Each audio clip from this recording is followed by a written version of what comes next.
Greetings and welcome to the Schusterman Center for Israel Studies.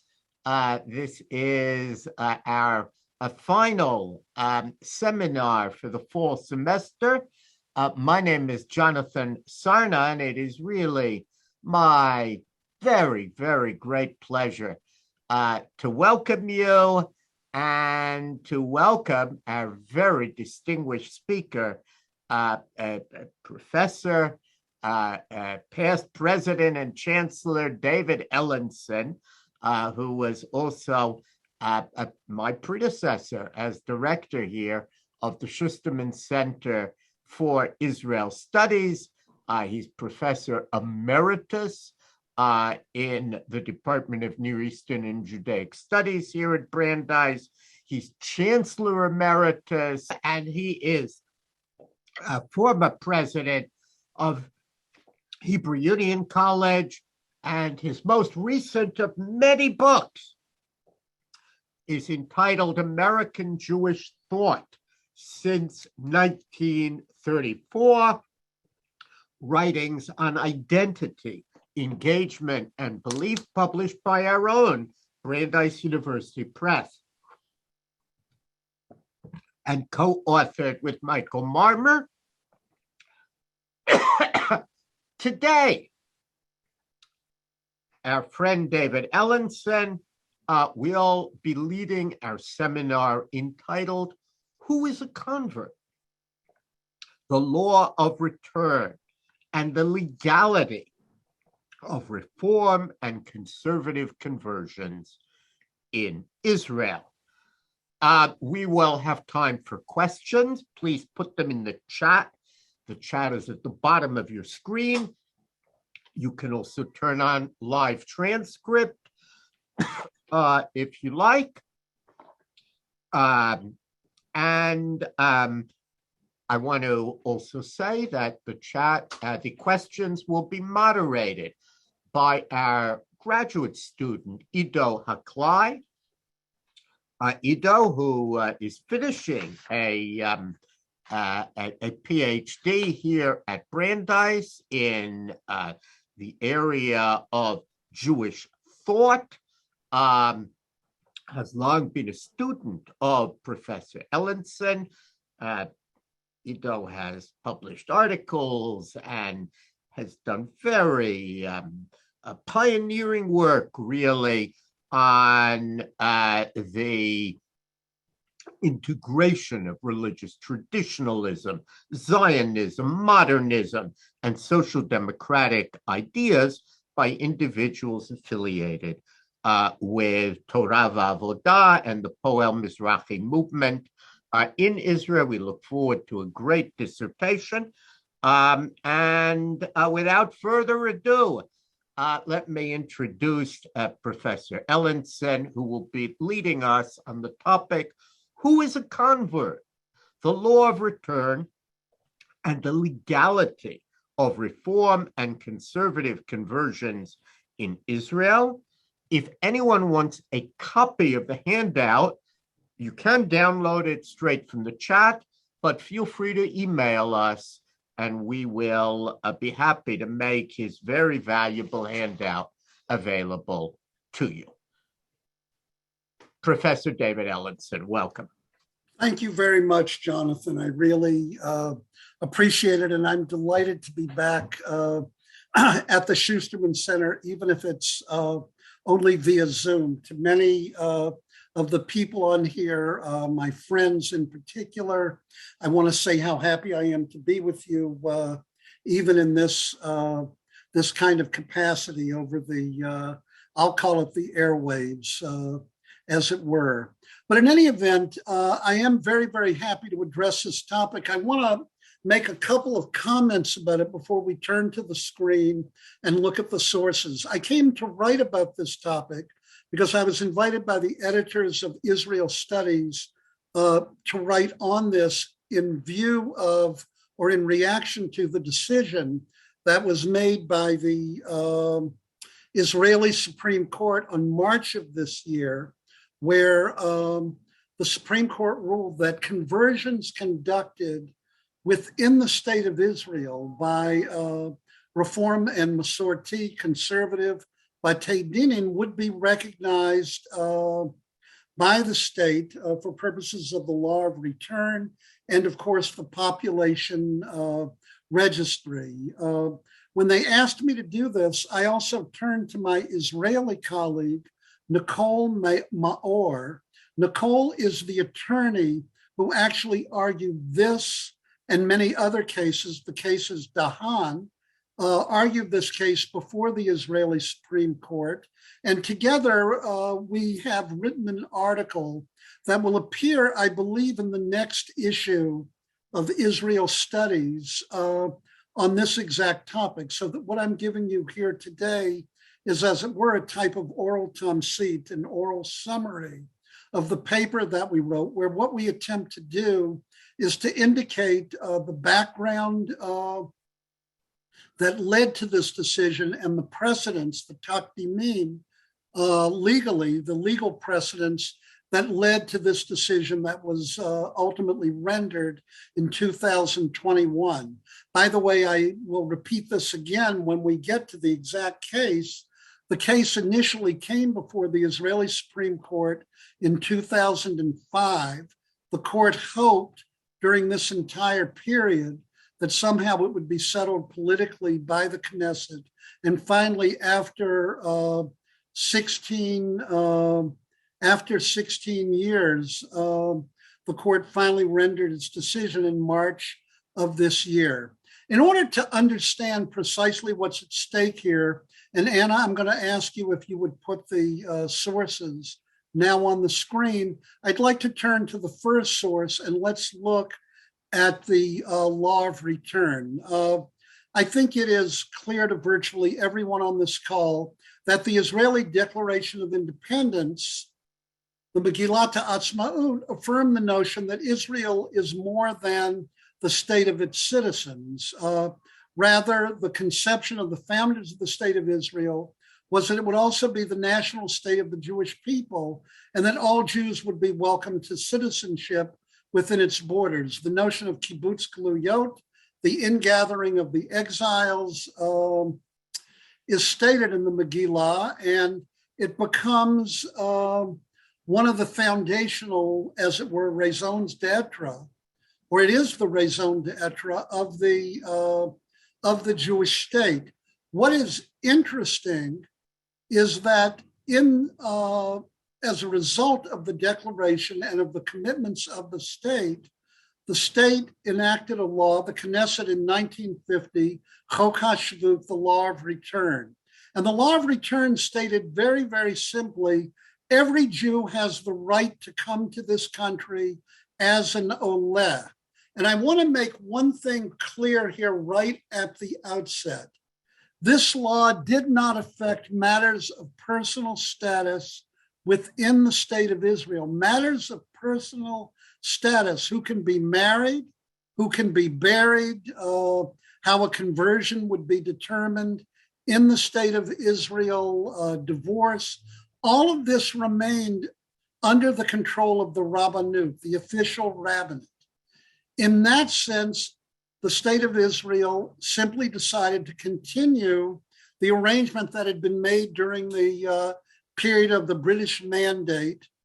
The law of return, however, is a secular, not a religious law. It is not under the control of the Rabbanut, though we'll see that there are some interactions, but rather the law of return is a secular law. And the question for the purposes of the law of return is who is granted citizenship, b'merchaot ke'ilu, as it were in a type of quotation marks, to individuals that would label them as a Jew and make them eligible for aliyah and immediate citizenship within the state of Israel.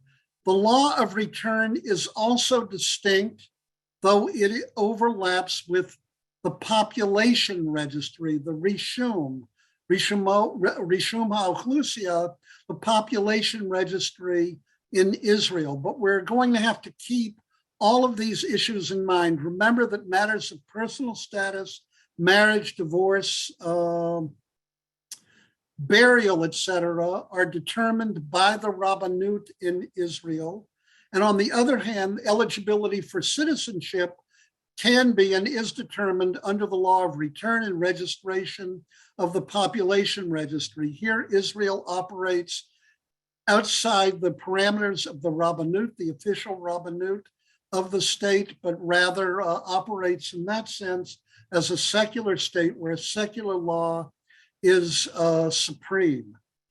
The key element here would be then that it is possible, and I'll talk about this at the end, for an individual to make aliyah to Israel under the law of return, to be recognized and registered as a Jew, but it is possible that the person would not have, from an Orthodox Rabbanut standpoint, status as a Jew, and thus it is possible to be, in quotes, a Jewish citizen in the law in the land of Israel, the state of Israel. It's possible to be a Jewish citizen under the law of return, but not have the right to be married as a Jew because the Rabbanut might not regard the person as being Yehudi kasher, as a kosher. So Anna, if you would move it up to the second source. So here you have the Brother Daniel case. This is, of course, an extremely famous case. It started in 58, and the decision was made in 1962. There was a Polish-born Jew who converted to Catholicism and took the name Brother Daniel when he became a Carmelite monk, and he was settled in Haifa during this period. He wanted to claim Israeli citizenship under the law of return. It says in Kiddushin in the Talmud, Yisrael, Afa Pishu Chata Yisrael, who a Jew remains a Jew no matter what. That is to say, classical rabbinic Judaism has a birth dogma. The birth dogma is if you were born of a Jewish mother, you enter into the world through a Jewish womb, you are a Jew. In that sense, strictly speaking, Judaism doesn't even have a concept of apostasy. That is to say, one cannot cease, as it were, metaphysically being a Jew. If you were born of a Jewish mother, you are a Jew. Consequently, Brother Daniel, based on this notion, wanted immediate Israeli citizenship under the law of return. The court ruled 4-1 that Brother Daniel was ineligible for Israeli citizenship. The major justification put forth was that the average person in the street would not recognize an individual walking down the street in monk's garb with a cross, a crucifix around their neck as a Jew, and that under the law of return, this person should not be considered a Jew. The issue, though, you should also notice the law of return itself includes no objective criteria for deciding whom to register as Jewish. This was an opinion put forth by the one dissenter in the case, Chaim Cohen, who said that Brother Daniel should be given immediate citizenship under the law of return, but he did not state that for halachic reasons, but rather he stated that precisely because the law itself was not clear about the objective criteria for determining whom to register as a Jew, that each person could subjectively choose to apply that term to him or herself, and consequently, he was willing to give Brother Daniel citizenship under the law. Having stated that, that was not the opinion that was put forth. The second opinion that's significant is one with the Shalit case, and maybe move it up again, Anna, number 3, where we get, okay, great. So Benjamin Shalit was an Israeli Navy officer. He married a Jewish woman, non-Jewish woman, in Edinburgh when he was a graduate student in 58. The couple settled in Israel, and they came to register their children under the Registration of Inhabitants Ordinance. And it used to be on the Teudat Zahut, and in the Registration of Inhabitants Ordinance, that there were 2 categories, dot for religion and L'um or ethnic group. They wanted their children, and here there was no question of citizenship, because after all, the father was an Israeli citizen. They wanted their children listed as L'um, ethnic group Jewish, religion, atheist. The registration officer, however, refused to do this and stated that L'um, religion and ethnicity, were indivisible in Jewish tradition. And someone couldn't be labeled a Jew by nationality who wasn't also a Jew by religion. Interestingly, the court held 5-4 in favor of Shalit, and they directed the registration officer to register the children as Shalit had directed. And the majority in the court in this instance followed the logic that Cohen had put forth in the Brother Daniel case. And they stated that in the absence of legislative definition of Jew in the law of return, a person could be registered as Jewish in the population registry if he or she self-defined as Jewish, even if traditional Jewish law did not accord the individual Jewish status. So one important point to note, the law of return does not actually affirm the classical halachic definition of determining who is or who is not Jewish for purposes of designation as a Jew and therefore citizenship in Israel under the law of return. If we had more time, I would be sure that all of you understand this point, but it is significant, let me just reiterate it, that the halachic definition of mihu Yehudi, who is a Jew, is not identical to the definition that is accorded the term Jew under the HUC-JIR, under the law of return. The Shalit case elicited enormous reaction, both pro and con. And as a result, the law of return was amended in 1970. So let's move up again, Anna. So this is the important point. In the wake of Shalit, the Knesset amended the HUC-JIR, and the law now stated, for purposes of this law, a Jew means a person who was born of a Jewish mother, and this will be important, or who has become converted to Judaism. So that is in accord with an halachic definition.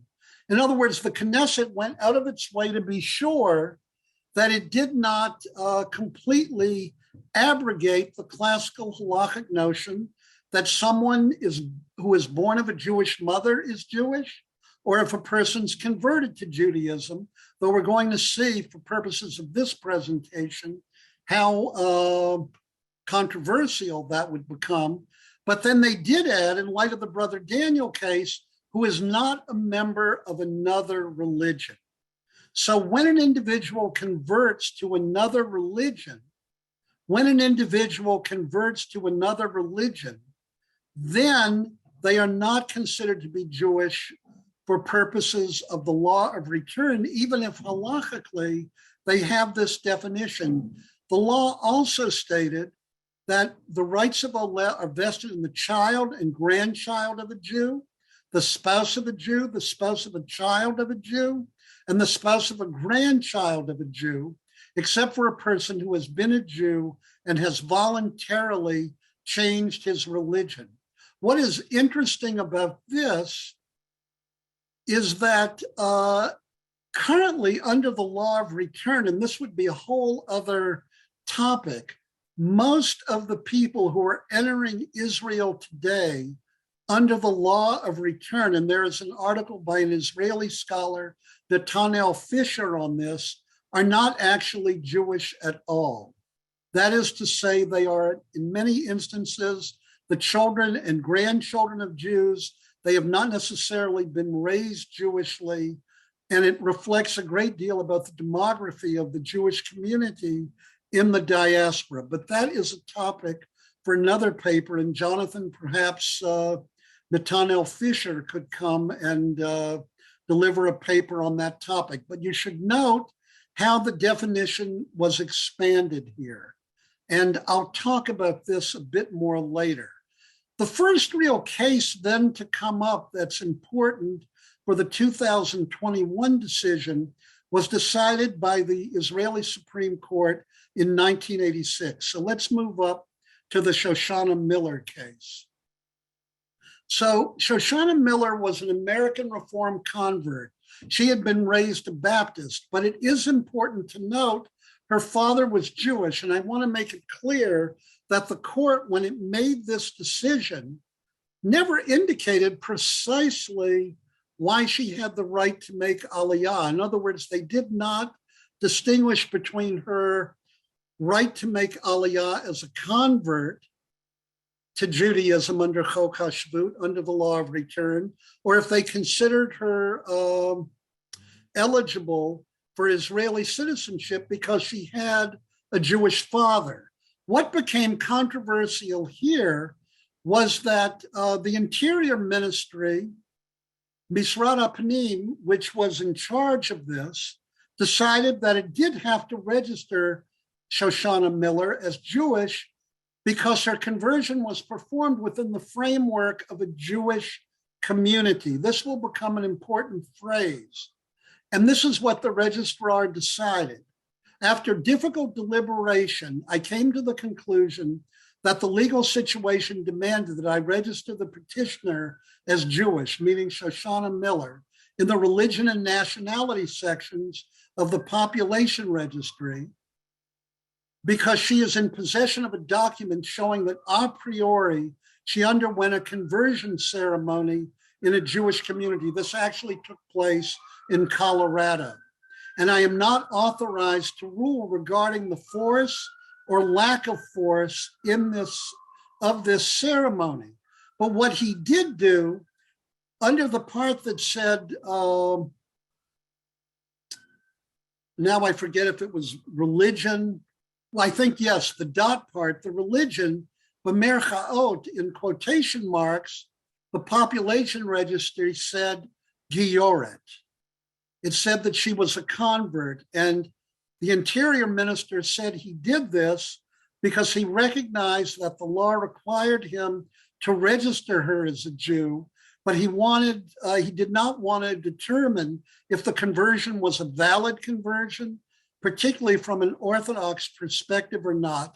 So what it was that Shoshana Miller wanted was to actually have the term Gioret removed where it said dot. And in fact, the court agreed with her. So the phrase employed regarding conversion, that word was omitted from her Teudat Zehut.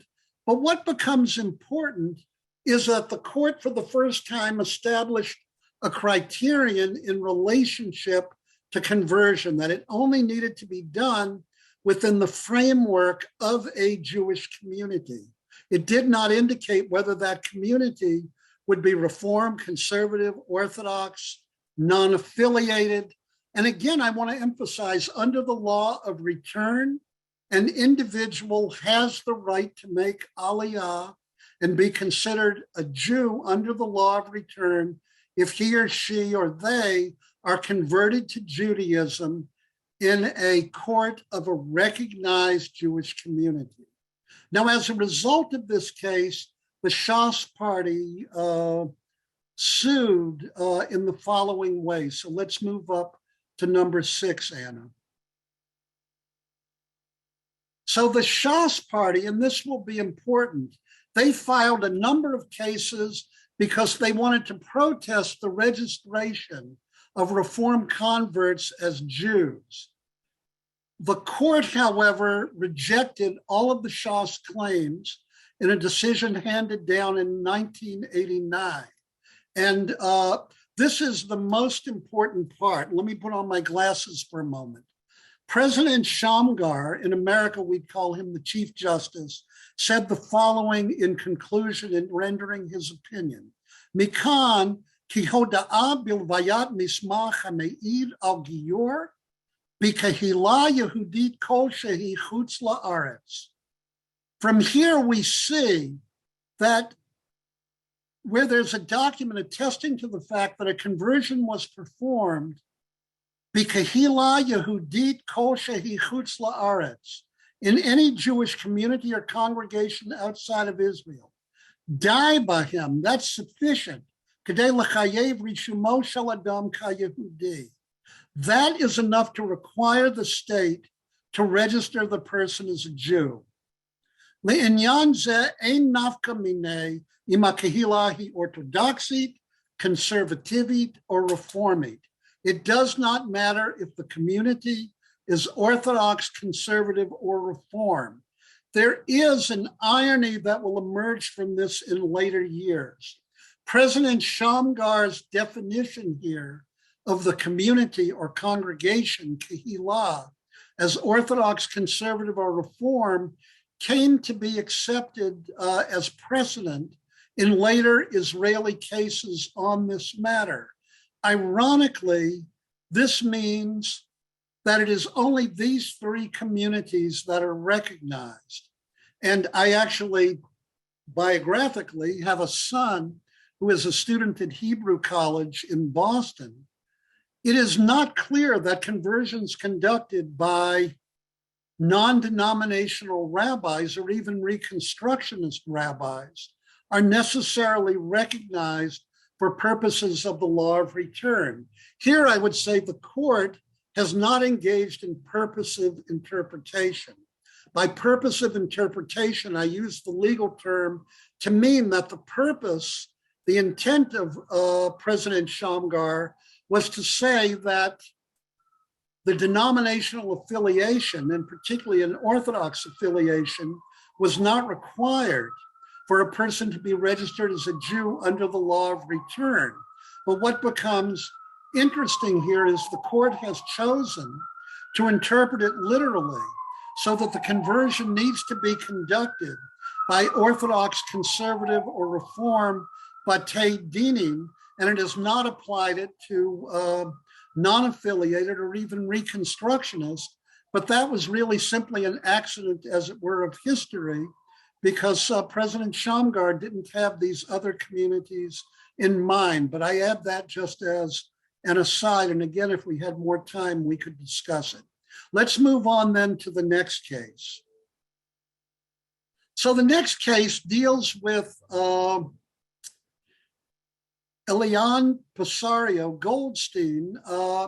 And here, the question dealt with a woman registered as an individual who was converted under reform auspices in Israel. I should also mention that what began to happen is that you began to have a large Russian aliyah, and it will have an impact on the next case we will see as well. Hundreds of thousands of people came to Israel who did not have halachic status as Jews, but they wanted the privileges that an Oleh or Olah would have, an immigrant to Israel would have as a Jew, and therefore they desired to be converted under, in many instances, I'll say non-Orthodox auspices. In this instance, Goldstein was converted by the Reform movement in Israel. The Interior Ministry argued that this person should not be identified as a Jew because this conversion had taken place in Israel. And therefore, it was only by the head of a religious community in Israel that her conversion should or ought to have been legally recognized. They based this on a British mandate ordinance. What's interesting is the way in which the court responded. Justice Shamgar, Chief Justice Shamgar, President Shamgar held that the Interior Ministry's legal position was untenable. The chief rabbinate, he asserted, simply did not have jurisdiction over who was eligible to be registered as a Jew for the secular purposes of the law of return in the population registry. However, he also said the court would in no way assert that the conversion had to be recognized. It was up to the Knesset, not the court, to determine positively who is a convert for purposes of the law of return. And here I do want to bring you Justice Barak, who was not then yet the president of the court, talked about what he regarded as the meaning and parameters of this decision. He says, our ruling today is limited in its scope. We are not determining that reform conversion in Israel be recognized for the law of return in the population registry. Therefore, we are not ordering the respondents to accept the petitioner as a Jew for the law of return, and we are not ordering that she be registered as Jewish in the population registry. Our ruling today is of a negative nature only. We are ruling the negative, ha'ain, no implementation of the conversion ordinance that predated the state, or we are ruling only the negative. We are not ruling the positive, hayesh, the exact meaning to be given to conversion performed in Israel. The court understood that this was a politically sensitive issue, and it wanted to leave the task to the Knesset. But Barak warned, should the Knesset fail to do so, the court would have no choice but to make a judicial determination in this matter according to the existing definition as found in the law of return, and that is ultimately what was done in 2021. Now let's go to Na'amat. During these years, the Russian Aliyah meant that the court began to consider a host of cases of individuals converted in Israel by Reform and Masorti Batei Dinim, who held non-Orthodox conversion certificates. And the question was, were they to be registered as Jews in the population registry or not? And in Na'amat, this is interesting, the court ruled that since the Knesset had not issued any legislation to the contrary, it said that a person who presented a conversion certificate issued by a recognized Jewish community, either inside or outside of Israel, was to be registered as Jewish in the population registry. It's very, very technical. The court, as a result of this 2002 decision, it meant that people converted by Reform and conservative rabbinical courts in Israel could be registered as Jews in the population registry, even if it did not grant them all the rights of citizenship, and it did not address the law of return, which would give people this full right and all the zechuyot that Olim possess, that immigrants possess. Now we go to the Tushbain case of 2005. Here, the Israeli Reform and conservative movements continued to educate large numbers of converts. What this also meant was that in light of the Shamgar definition of 1993, if you want to describe a Kehillah Yehudit, the Reform and Masorti conservative Batei Dinim claimed we are clearly communities that ought to be recognized by the state of Israel. We have hundreds of people, if not thousands, coming to us. So the question was, what about the legalities of these conversions? If a conversion conducted by a recognized Jewish community belonging to one of the accepted streams of Judaism, then the convert should be deemed legally a Jew under the law of return. And Barak spoke for the majority, and he wrote, as long as the Knesset does not make another legal determination, the problem of this recognition of conversion for the purpose of the law of return has to be determined through the specifications of the law of return itself. This is what we ruled in Na'amat, and this is what we are ruling today. Thus, President Barak effectively ruled that the Interior Ministry's arguments against the recognition of non-Orthodox conversions performed in Israel were groundless and would not be enforced unless the Knesset actively intervened to change the law of return. So now let me get to the last two cases. As a result, you have a Russian Olah, a woman who converts. So move it up, Anna, for the Regachova case. So you have this woman. There were 12 persons, including Natalia Dahan, converted by Reform and Masorti courts who petitioned the Interior Ministry for registration under the law of return.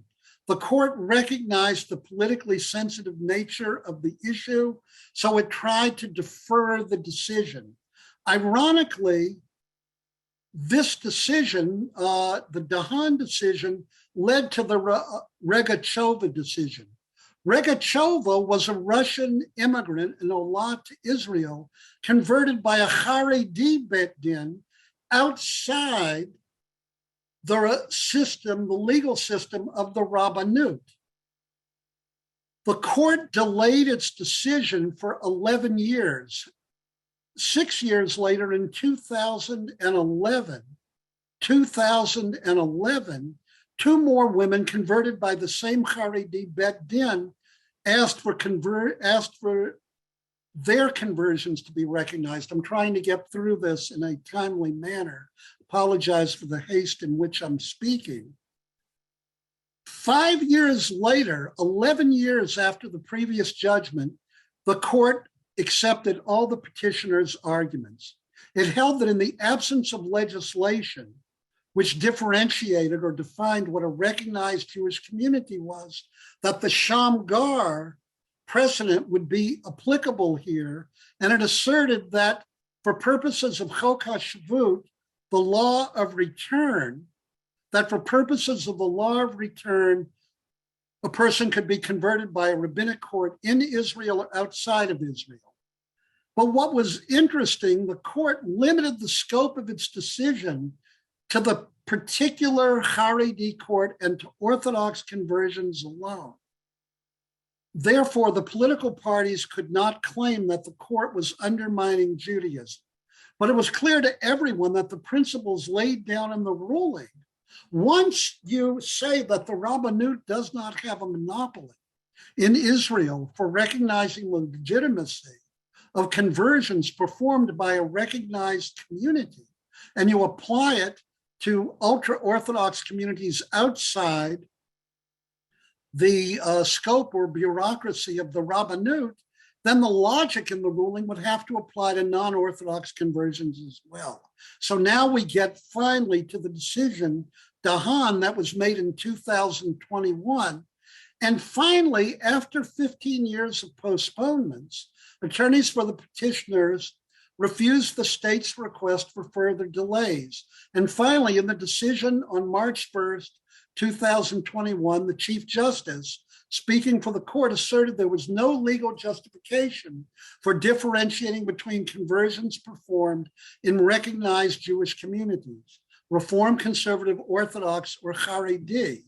So the great irony is it was a 2016 decision that ultimately led to the decision made this year that legally recognized Reform and Conservative conversions conducted in Israel. And this is the president's opinion. The non-Orthodox congregations in which petitioners before us converted are established communities in Israel. They have a common and known Jewish identity, formal frameworks of communal function. The conversion process within them takes place by a religious body that was authorized by the community which it serves, according to established standards, and after being preceded by a meaningful preparation and study process. These congregations are central parts of the streams of world Jewry.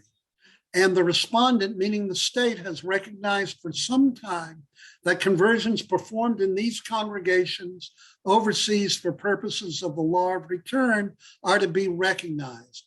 Seeing as under all accounts, these congregations are recognized Jewish communities, kol shehi, so long as the legislators have not legislated differently. That is to say, they've said that Reform, Conservative Batei Dinim, Haredi Batei Dinim are not recognized Jewish communities for purposes of the law of return. There are no grounds not to recognize converts like the petitioners who converted these congregations in Israel as Jews for the purpose of the law of return. So we can go back to the big screen. This was a race to get through all of the precedents. I hope that you enjoyed it. Again, If you want to read the entire article, it will be in Israel Studies, in what will I know be a best-selling issue of that journal. And you have the sources here today. I do want to just make one point before Ido turns to the questions. Recognition of these conversions does not affect matters of personal status within the state of Israel. It allows people the right to citizenship as Jews under the law of return. Matters of marriage, divorce, burial remain completely under the monopolistic control of the Rabbanut. So with that said, let me turn it to you, Ido. Right, thank you, Professor Ellenson, for this presentation. And I want to thank the people at the Schusterman Center for inviting me to take part in this. There are a few questions. Some of them are not directly related to reform and conservative conversions, but rather to the status of what does it mean to be Jew in Israel, the population registry, and so forth. So one of the questions addressed the issue of like the immigrants from the former Soviet Union that you mentioned in your talk, and also the Ethiopian Jews or the people who immigrated from Ethiopia. If you can address how those topics of reform and conservative conversion and Jewish status in general affect those two communities. Well, they're different communities. Without going into great detail here, there is a much greater sense of halachic debate over the Jews who come from Ethiopia and the persons who come from the former Soviet Union. Namely, there is a great deal of halachic precedent for recognizing Ethiopian Jews as Jews. They are considered to be descended from Jewish persons. And, you know, I've written a number of articles on these issues. There has been some halachic debate in Israel as to the recognition of these people. And there was even a ceremony in the 1980s of HUC-JIR, a renewal of the covenant, which Ethiopian Jews would undergo. Though interestingly, even here, the idea that the covenant would be lehitchadesh, HUC-JIR, seems to imply that there is a recognition that they have a certain kind of claim to Jewish status. What is much more, problematic, or maybe less problematic, are the status of immigrants from the former Soviet Union. The practical pressure on the court to recognize Reform and Masorti conversions for people from the former Soviet Union who do not possess halachic status as Jews is that these persons, by and large, did not want to convert under Orthodox auspices. In the Rogachova case, we have 3 women who did convert with the Haredi Beit Din, but you have literally tens of thousands of people who desire to convert under Reform and Masorti auspices in Israel, and it creates a great deal of pressure. On a practical level, what it does mean is that the privileges given to Jews as Jewish citizens in the state of Israel, another topic, are accorded these people if they convert. One should also mention that the very growth of Reform and Masorti congregations and movements in Israel have also placed a certain degree of pressure on the court. In a recent survey taken, and I can't say precisely what this means, 13% of Israeli Jews define themselves either as Reform or Masorti, meaning about 800,000 Jews in Israel, at the very least sign or at least respond to a survey and identify themselves as Reform or conservative. In addition, the Reform and conservative movements in Israel currently perform about 3,500 weddings a year for a whole variety of purposes. Some of these people are married in Cyprus or elsewhere, so their marriage is legally recognized by the state.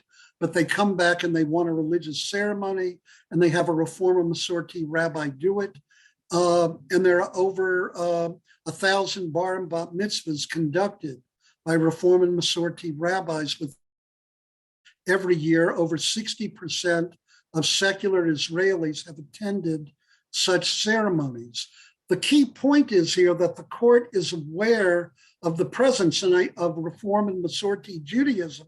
And I would even add that in the 21st century, over 100 people, 100 Israelis, have been ordained as Reform and Masorti rabbis. And you now have several hundred Reform and Masorti rabbis in Israel. All of this helped to pressure the court to finally render its decision. But in terms of the Jews from the former Soviet Union, they can participate fully as Jews under the law of return. They're registered. They have all the zechuyot that are given to Olim, the privileges and patronage that is given to immigrants to the state of Israel, Jewish immigrants. It does not still touch on the issue of whether they could be legally married in Israel by the Rabbanut. So another question, you kind of answered it in a way regarding the distinction between the conversations regarding who is a Jew and the separate topic of who's entitled to immigrate to Israel and who's like eligible for immigration according to the law of return. So the question was, what about the issue of patrilineal descent? That like large denominations in the United States, like the Reform movement, acknowledge patrilineal descent. So maybe it doesn't carry much weight when it comes to a child of a Jewish father and a non-Jewish mother because he is entitled to immigrate to Israel anyway. But then what happens to his great-grandson or so forth? Like how will that affect the future?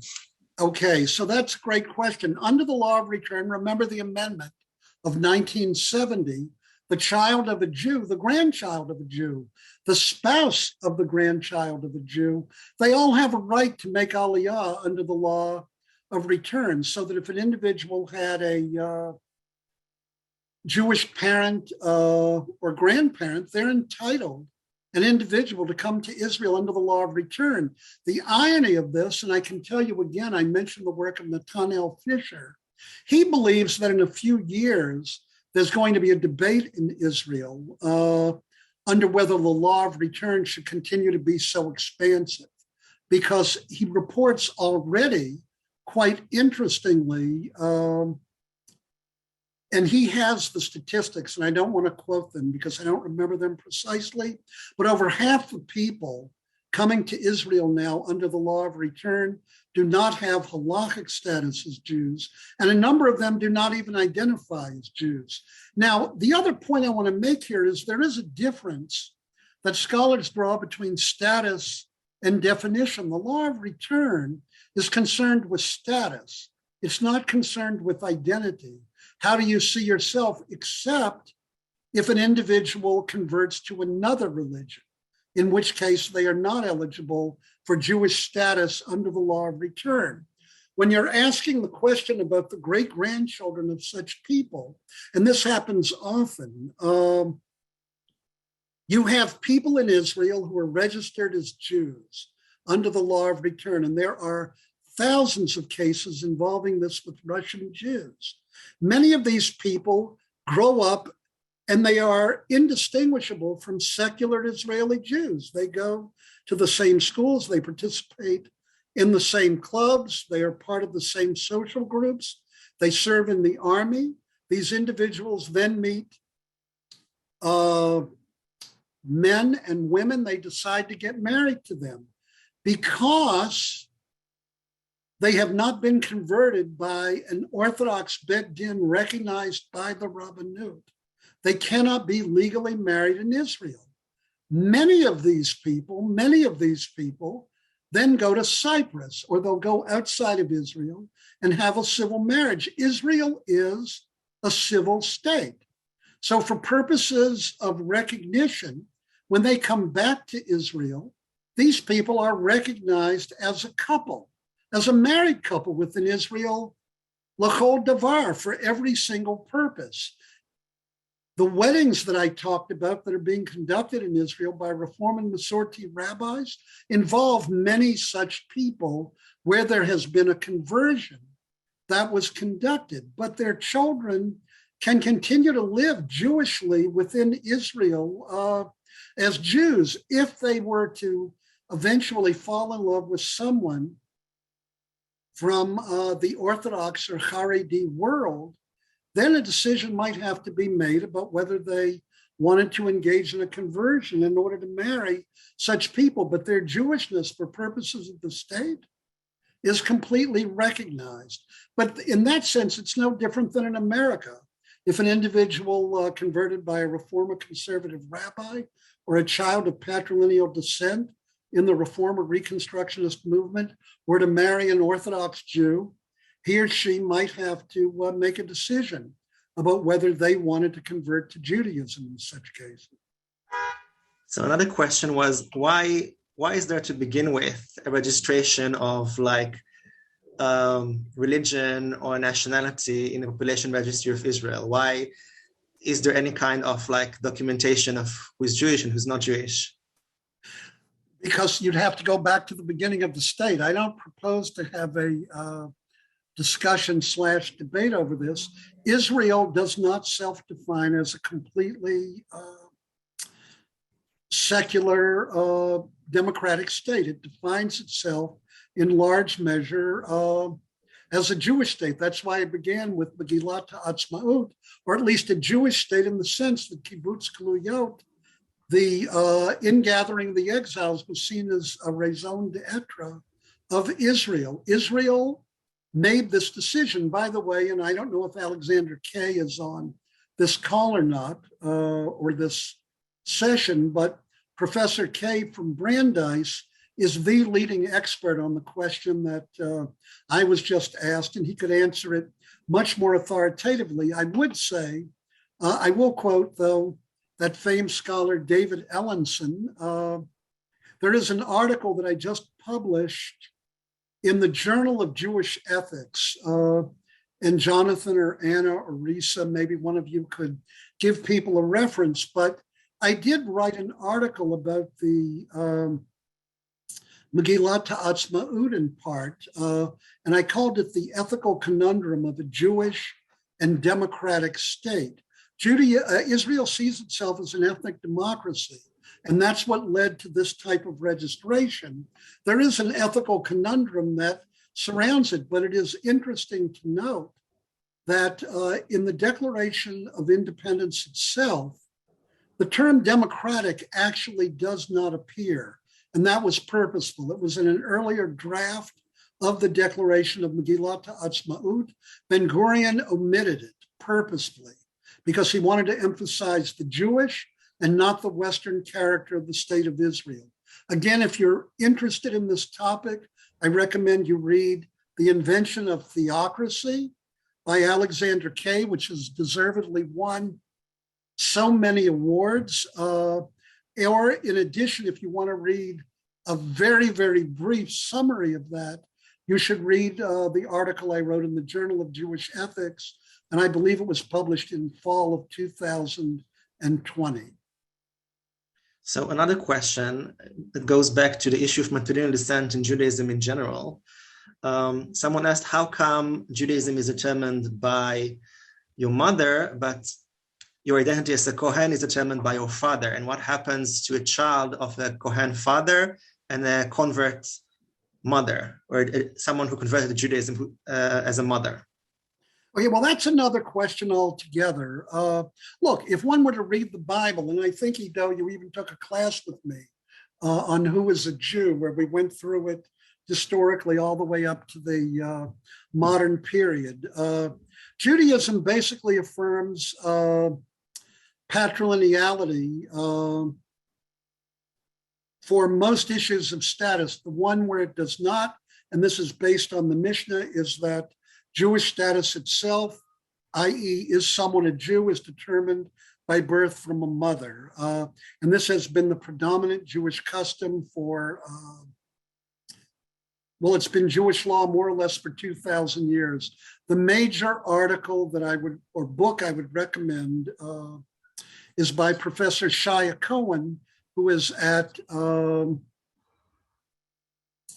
Harvard University, who wrote a book on the origins of Jewishness. Professor Cohen's